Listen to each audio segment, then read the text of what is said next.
Propiedades coligativas de las soluciones. Estas propiedades son aquellas que dependen del soluto y no de su naturaleza. Una solución es una mezcla homogénea de dos o más sustancias a tal grado que se modifican o pierden sus propiedades individuales.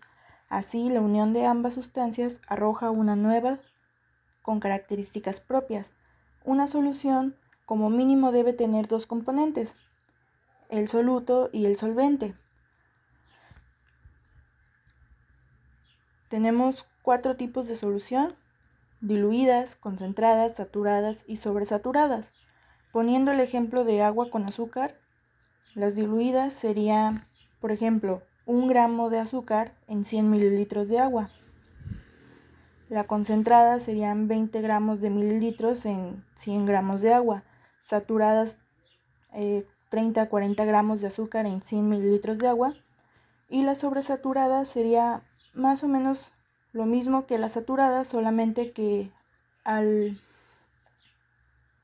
calentar su líquido, el solvente se ve obligado a disolver más soluto, por lo tanto podemos agregar más de 40 gramos y el solvente va a diluir más de lo que normalmente puede.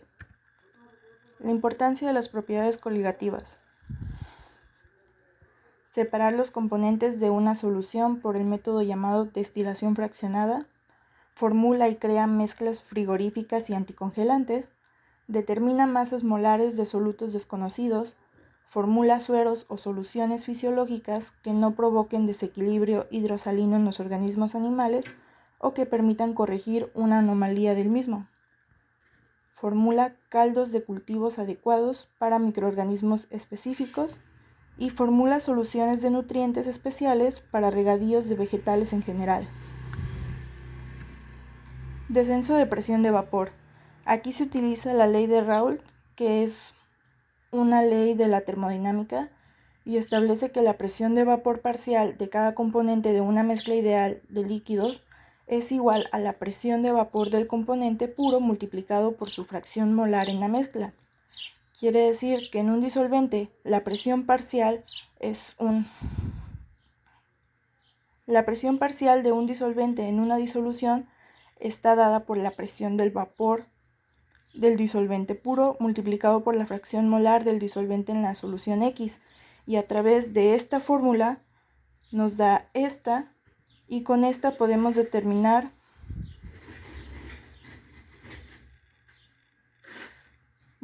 esta fórmula expresa el descenso de presión de vapor, y si se obtienen más solutos y todos son no volátiles, entonces se utiliza esta.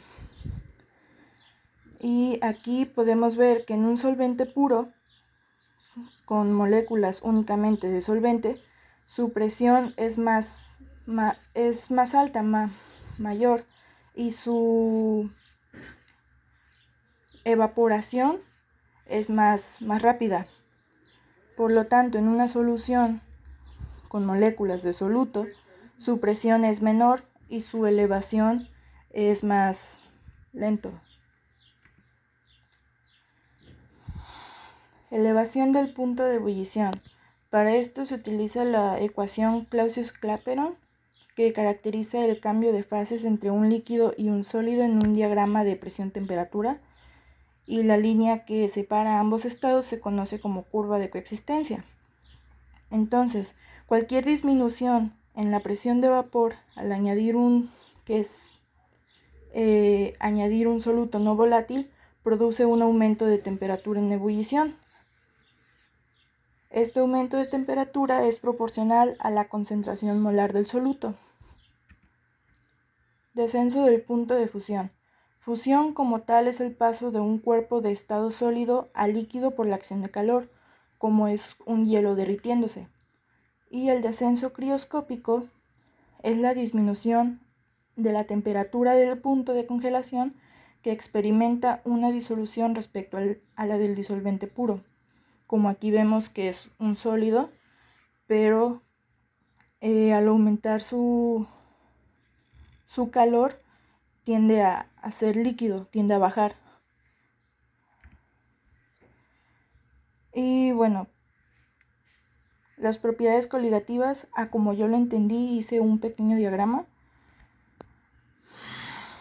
Por ejemplo, en un solvente puro, como es el H2O, es el agua, sabemos que en 0 grados o menor de 0 grados se congela y se convierte en hielo, y a mayor de 100 grados se evapora, por lo tanto pues es vapor.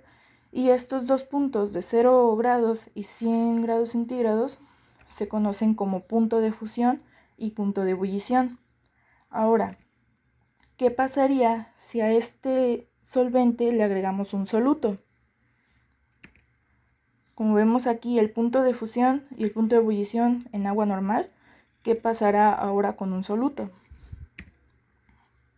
Como vemos, el punto de fusión ya con el soluto se recorre, quiere decir que disminuye, y el punto de ebullición aumenta.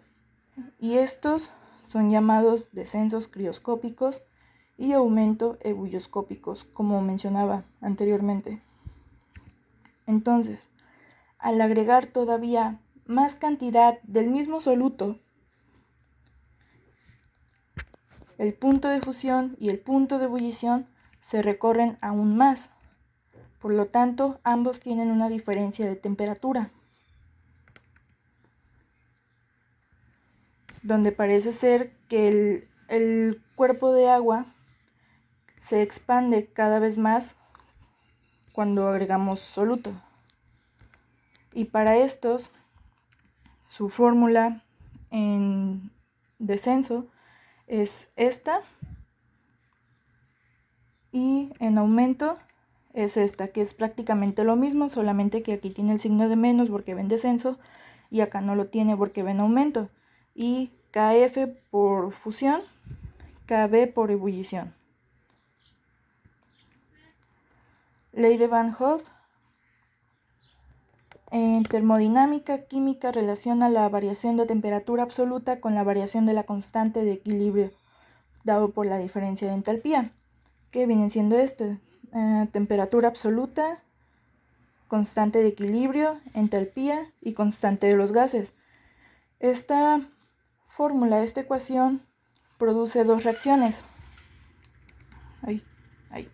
Produce dos reacciones, la reacción endotérmica y la reacción exotérmica.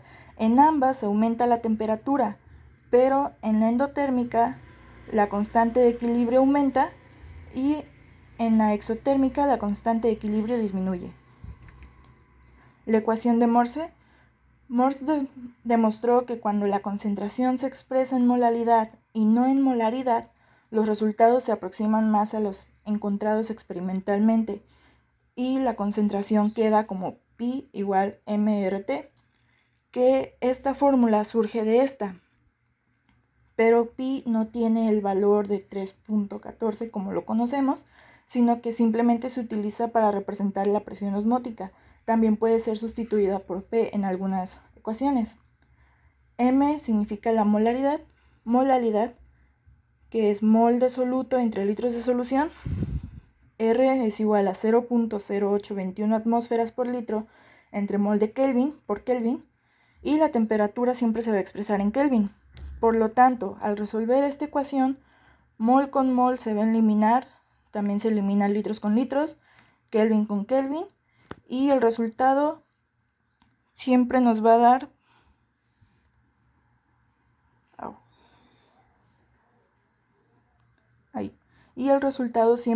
dar en atmósferas.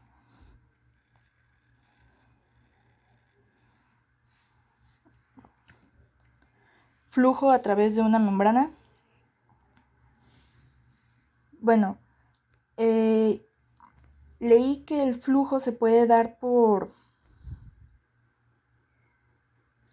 dispersión, que es cuando a través de la membrana puede pasar líquido y puede pasar gas, y la ósmosis, que es solamente cuando pasa el líquido o el solvente.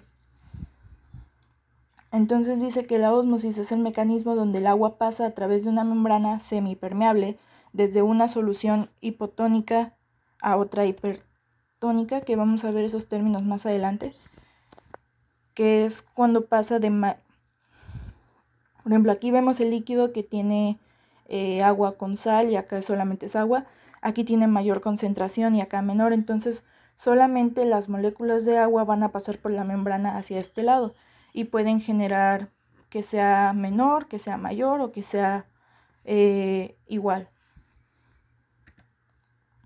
La presión osmótica es como para detener la ósmosis.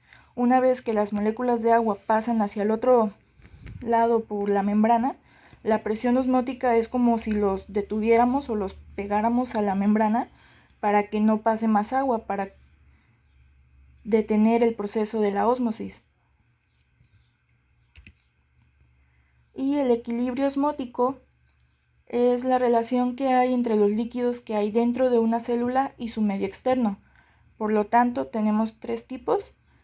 Isotónico, que es este de aquí, que quiere decir que dentro de la célula y afuera existe la misma cantidad de líquido. Dentro y fuera existe la misma cantidad de líquido. El hipertónico, que viene siendo este de aquí, que quiere decir que afuera hay mayor líquido que el que hay dentro de la célula. Y el hipotónico quiere decir que afuera hay mayor líquido del que hay. Perdón, al revés. Hipotónico quiere decir que adentro de adentro de la célula hay mayor líquido del que hay fuera. Y pues bueno, sería todo, maestra, de mi parte.